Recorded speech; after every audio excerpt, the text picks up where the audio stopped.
All right, we're here with Dean Blandino, the Vice President of Officiating, Playing Rules, Innovation, the full title for the XFL. Dean, thanks you so much for being on the show. Yeah, thanks for having me. So I always ask my guests, the first question is, give us your superhero origin story. How did you get from a high school kid to, NFL officiating and to kind of the XFL?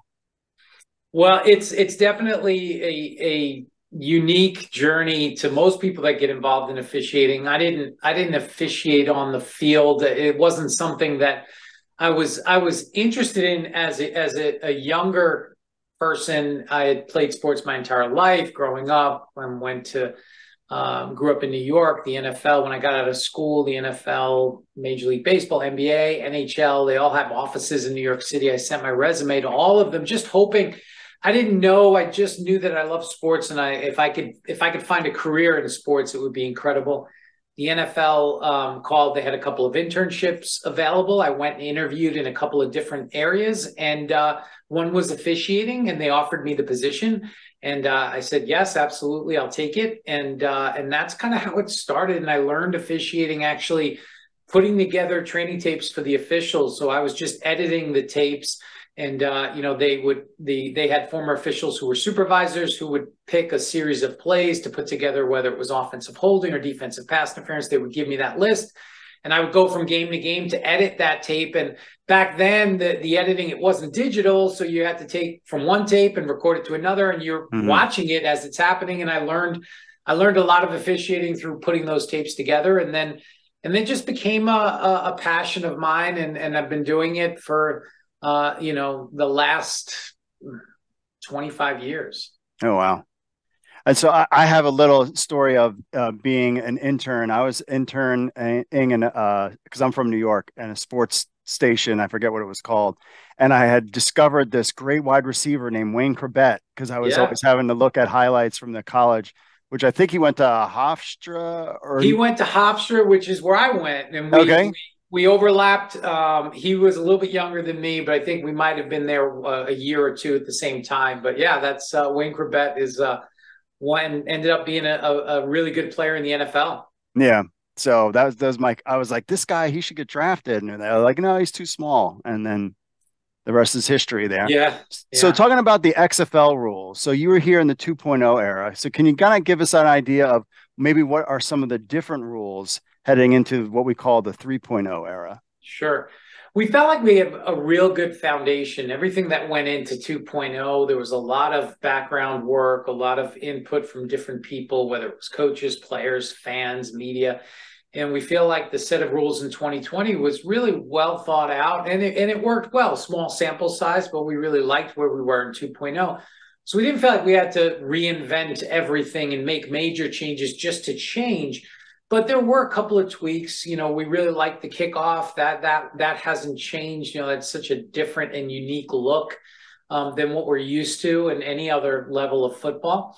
But some timing rules, we're going to change. We're going to a 35-second play clock, which will be the operation will be more what you're used to. The play will end and then the play clock will start. Whereas in 2.0, it was a 25-second clock, and it didn't start right away at the end of the play. It didn't. It started when the ball spotter actually put the ball on the ground. So we feel like that's more of a flow that people are used to in terms of watching games.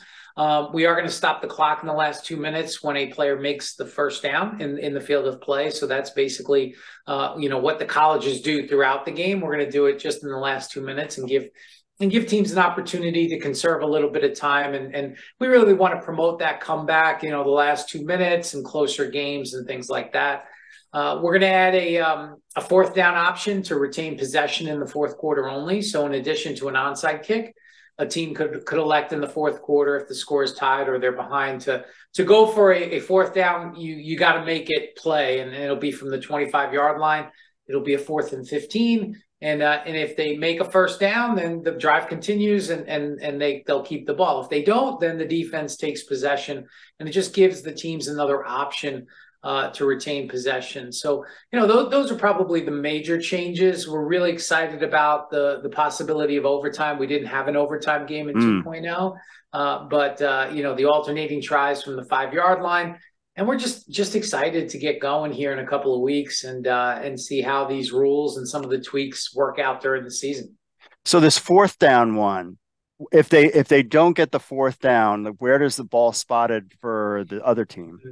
It wherever it ends up. So just like a fourth down play, if they gain 6 yards and don't make the first down, then the defense gets the ball at the end of the play. If the defense intercepts it and returns it for a touchdown, then just like they would in a normal fourth down play. So really, it just becomes a fourth down play that we've seen, and wherever the ball ends up, it ends up, and it could be a first down, could be the defense that gains possession, or could result in a score. So one of the things in the 2.0 era was the idea of trying to get a game under 3 hours.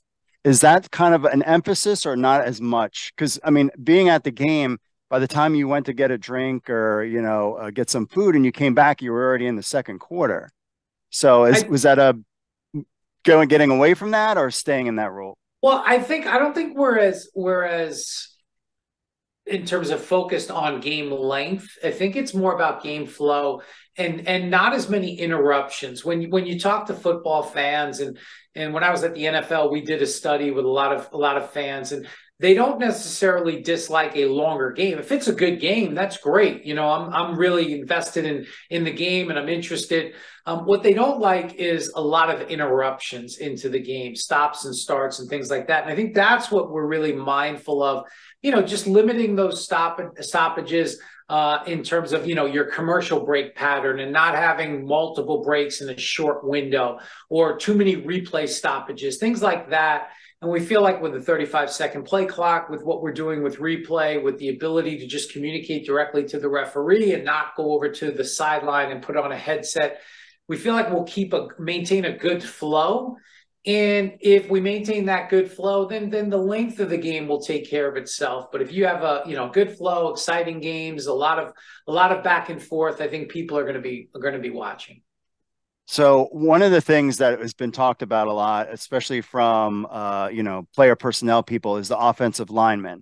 How that's probably the one position that is hard to find really great players, and those players end up in the NFL. So how does I know the USFL kind of wink, wink, nod, nod on holdings when it's stuck, unless it was completely blatant. How is the XFL going to handle kind of offensive line play? Yeah, it's a great question. And obviously offensive lineman, it's so critical. Both the line of scrimmage is, most games are won and lost on the line of scrimmage. And you want to find quality people, quality players at all positions, but offensive line, obviously quarterback and the defensive line, that there's so much that goes on there that affect the outcome of games. And with whether it's offensive holding or really any foul, we want it to be clear. We don't want our officials to be overly technical. We certainly Fouls are important because fouls do a couple of things. You need to make sure that the game is being played safely, that it's being played fairly.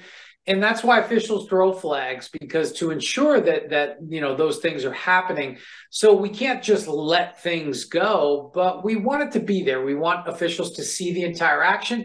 And when there is a clear foul, make the call, especially as it pertains to player safety, but specifically holding.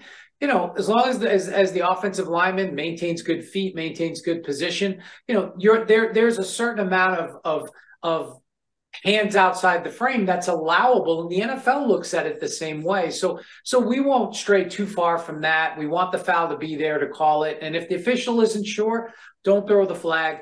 And if we have to come back, and we'll evaluate our officials and give them feedback on a game by game basis, and we'll make the corrections when needed. Hmm.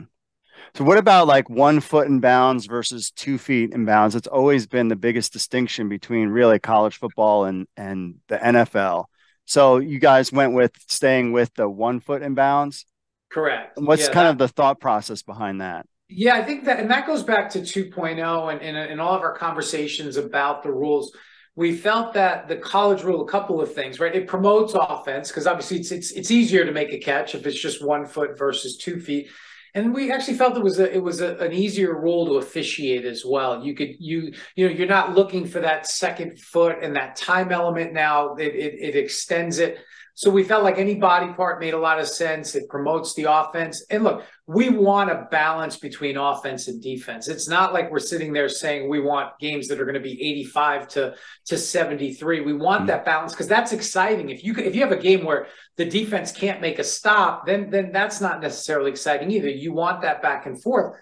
But we felt like to promote the highlight reel types of plays, those types of things, those big plays, that the 1 foot made a lot of sense, and we feel like that's, we're in a good place with that. So what about did the NFL play any role in any of the current set of rules? I know there's kind of like the sharing of data between the two leagues. Yeah, we've had good communication with the NFL and a collaboration, and we've talked to the NFL about are there rules that they're interested in terms of looking at for the NFL, and I think the fourth down conversion in the fourth quarter, that's something the NFL I know has talked about as you think about the onside kick and the safety of that play. We've had really good conversations with the NFL. We've got a good relationship with the officiating group in the NFL because all of our officials in the XFL will be college officials that the NFL is scouting. They have a development program that they use to hire new officials when they have openings in the league. And most of our officials will come from that program. We'll have NFL officiating position coaches, trainers be a part of our training and our evaluation. And I know the NFL is looking at, whether it's the USFL or the XFL, looking at some of the rules. And if they make sense for the NFL, they'll have those discussions with the NFL competition committee. Do you think any of these rules in the next couple of years, especially when it comes to the kickoff, a lot of people are excited about the XFL kickoff. Do you think these rules will make their way up to the NFL in the next couple of years? It could. I think the kickoff is a definitely a possibility in terms of, because when we looked at the kickoff, the goal was to keep the return in the game. Both college and the NFL, less than 40% of kickoffs are returned. And both those groups have looked at, and I was a part of it with the NFL, with the competition committee. The kickoff at during the course of the history of the game, it's had a higher rate at times of whether it's head neck injuries or other types of injuries. So you want to reduce the kick returns. And I think that's one of the things both the NFL and college has done. But we felt, let's keep the return in the game. It's such an exciting play, but let's make the play safer and have the players 5 yards apart and have them downfield closer to where the ball is going to be returned from. So you don't get those long run ups. You don't have that, that high speed collision, and it's more of a normal scrimmage play. And it worked, in 2020 in terms of returns. 92% of all the XFL kickoffs were returned. And I think that's something the NFL will absolutely look at as they look at their kickoff play and the number of injuries and how that all plays out. So my final question is kind of the state of officiating. So my kids are in high school, and we went to a recent event where they were talking about sports and kind of all that stuff. And the athletic director had mentioned the fact that they might have to, in the next couple of years, cut down on the number of high school football games or sports across the board because the pool of officiators, people, umpires and across the board is getting smaller.